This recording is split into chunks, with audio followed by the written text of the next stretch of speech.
Praise the lord. ప్రభు పేరిట మీ అందరికీ శుభాభివందన తెలియజేసుకుంటున్నాను. ఈ దినము దీనికి వాగ్దానం చూసుకున్నట్లయితే కీర్తన గ్రంథము 104వ అధ్యాయము 27వ వచనం చూసుకుంటే, తగిన కాలమున నీవు వాటికి ఆహారం ఇచ్చేదవని, ఇవన్నీ నీ దయ కొరకు కనిపెట్టుచున్నాయని దేవుని యొక్క ఆత్మ సెలవిస్తుంది.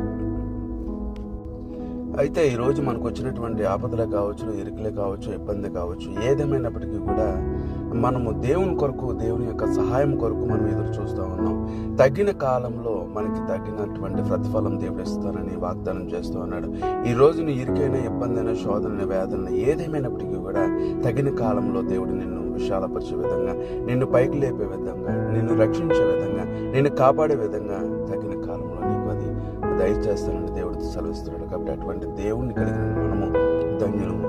ఆయన కొరకు, ఆయన యొక్క ఇచ్చే బహుమానం కొరకు, ఆయన ఇచ్చినటువంటి తగిన పరిస్థితుల కొరకు మనం అందరం ఎదురు చూసే